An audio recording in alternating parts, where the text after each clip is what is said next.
2012, nagkakilala tayo sa factory. Wala masyadong kwento, basta tayo na agad. Diyos mio. Inuwi mo ako sa probinsya nyo, Nene at Totoy pa ang mga itsura natin. Napakabilis nga at ilang buwan lang ay nabuntis ako. 19 ako, 23 ka, nagkaroon tayo agad ng baby, panganay natin, si Cypher. Ilang piraso nga lang ang memories natin pagdating sa usapan na date nung magjowa pa lang tayo. Diyos mio. 5 years old na panganay natin nang maisipan na nating magpakasal. Nakaplano na nga lahat na sa probinsya tayo ikakasal. Pero gumawa ako ng sarili kong desisyon. Simple nga lang ang lahat, kasalang barangay. Ayokong mag-white dress, ayaw mo ding mag-white kaya para lang tayong nag-JS prom sa mga suot natin. Diyos mio. Lahat nga sila ay naka-white, tayo lang yung kakaiba yung suot kaya nilagay tayo sa harapan. After ng kasal, sa mga inasal natin pinakain yung isang pares nating ninong at ninang at ilang piraso nating kasama.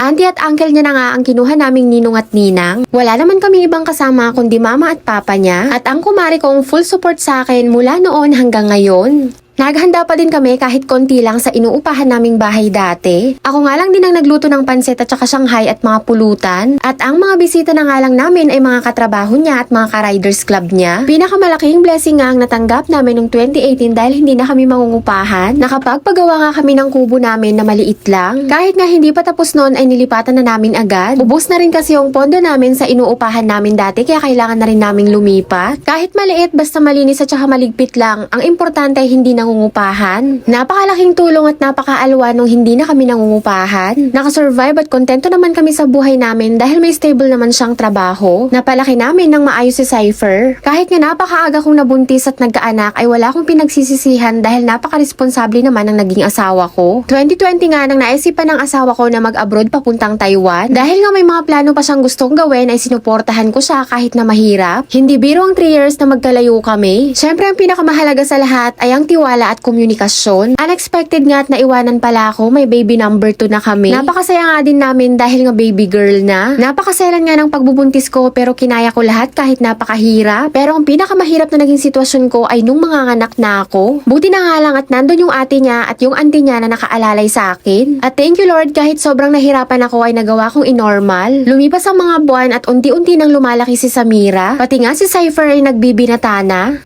Hanggang sa nag 1-year-old si Samira at bininyagan na din. Ilang mahalagang okasyon ang nakalipas na hindi namin nakasama ang daddy namin. Sobrang bilis nga ng panahon at malaki na si Samira. 3 years and 6 months nga na puro video call lang sila ng daddy niya. Pati nga si Cypher ay unti-unti nang nagbibinata. After 3 years and 6 months ay umuwi na rin ang asawa ko para ipagpatuloy niya yung mga plano niya at para ma-meet niya na din sa personal si Samira. Nakakatuwa lang din dahil ni minsan hindi na ilang sa kanya si Samira.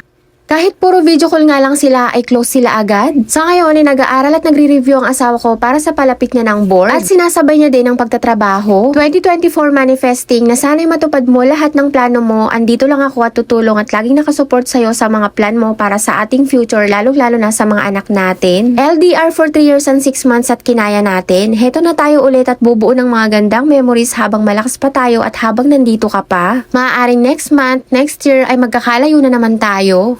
Pero alam kong lahat ng pagsisikap mo at pagtitiis, lalo ng pagsasacrifice mo pag malayo ka na naman sa amin ay may kapalit. Darating din ang araw na hindi mo na kailangang lumayo.